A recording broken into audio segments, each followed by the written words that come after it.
Hi, I'm Tyrrell of Uncommon Knowledge, and welcome to How to Treat Insomnia, a 3-point checklist. Why I became a detective when treating an insomniac. So when treating insomnia, I always start with the basics. So on this occasion, I was rather embarrassed when I realized that I hadn't yet asked my client a very important question. What do you do when you can't sleep? And this was Karen, a client of mine. I get up and I make myself a nice hot cup of tea. Then, if I still can't sleep, I'll get up and have another one. Now, being a therapist is a little like being a detective sometimes. And just then, I had to admit I was more Inspector Clouseau than Sherlock Holmes. When people can't sleep, there are always, of course, reasons. And before we can hope to treat insomnia, we need to check out why sleep may have gone bad in the first place for the person. We all need sleep. So let's rephrase that. We all need good quality sleep. According to the National Sleep Foundation, people who have sleep problems are more likely to go on to develop psychiatric problems than people who sleep well. So there's no surprises there. Furthermore, chronic insomnia can impact health by compromising the immune system. The right makeup of sleep, which is around 25% REM sleep, rapid eye movement sleep or dream sleep, to 75% slow wave sleep, stabilizes the workings of neurotransmitters in the brain, which determine mood and motivation and emotional stability during the day. So sleep is essential. And it's a central pillar on which your mental and physical health rests. Whatever a client comes to see me for, even if it isn't specifically for insomnia treatment, I'll ask about their sleep patterns because good sleep is so central to human health and happiness. But what questions should we ask? Now, obviously, whether they're getting up to drink tea, but what else? So let's look at 3 questions that it's vital to ask. So number 1, check their wind down routine. During the millions of years of human development before we got electric light, our daily light cycle didn't just go from bright light to pitch dark in a flash. Light levels eased slowly into shadow, dusk, and then darkness, stimulating production of melatonin, the brain's sleep hormone. So the dim flickering of a cave fire wouldn't have provided much light. And people who are watching bright scenes on TV or sitting with their noses up against a bright computer monitor just before bedtime may find that these activities set their natural wind down pattern back by hours. So find out what exactly your client is doing in the hours before bedtime. TV is a stimulant.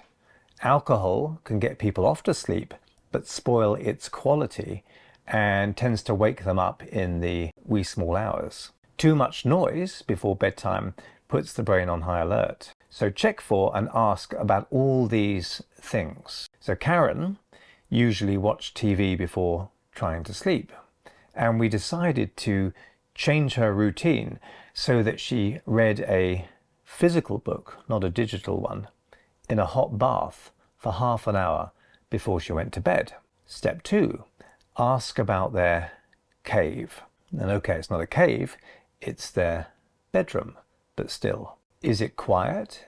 Is it cozy? Is it overly warm? Or is it too cold? Can they hear those sexually enthusiastic neighbors all night?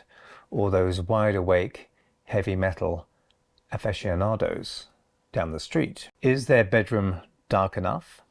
And recent research suggests even the smallest amount of light interferes with melatonin production and therefore sleep quality. Karen said that her room was cozy and it was dark and she couldn't hear anything that was keeping her awake at night. It's a nice room, she said, and it's both my office and my bedroom.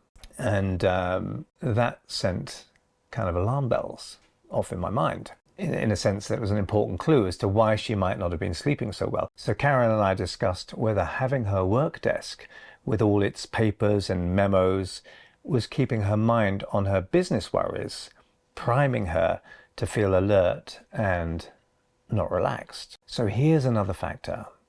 Do they tend to get cold feet? And it's not just a metaphor. Cold extremities will prevent sleep onset because for the shift into sleep to occur, core body temperature needs to cool relative to the extremities. So one way to do this is to artificially warm up the feet, which tends to make us feel sleepy. So it can help to invest in some air conditioning or woolly socks to warm the feet to get them feeling sleepy. Number 3, ask them about their concerns. Worry is just as much a stimulant as caffeine. Worse, in fact, in some ways. We evolved to stress when in danger so that we wouldn't lose alertness while the danger lasted.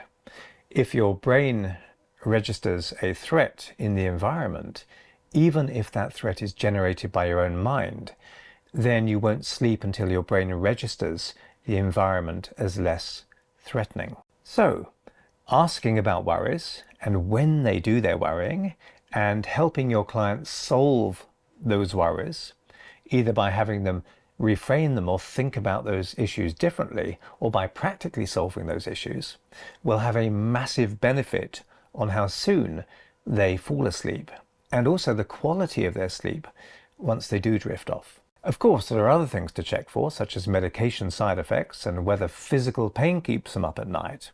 And also, poor sleep may have just become a habit, in which case rearranging the furniture or even sleeping in another room may change the pattern enough for sleep to re-establish itself. Karen wound up moving her bed into a different room and using that exclusively for relaxation and sleep and no work. So we addressed the things she was worried about, but as her sleep improved, she noticed a change in her thinking. "It's funny," she said to me after a week of sleeping well, "how I still have the same work deadlines and family pressures, but now everything seems so much more manageable. Those worries seem so much smaller," she said. So in our fast-paced culture, we may not always acknowledge it, but it's certainly true. We all need to sleep and sleep well. We need to prioritize it. So I hope you found that useful, and if you did, please hit like and subscribe. And if you want to hear when my next video is published, hit the notification bell below. I'm Mark Tyrrell of Uncommon Knowledge, and if you'd like to subscribe to my email newsletter, you can find it over at unk.com/blog. That's unk.com/blog. And thanks for watching.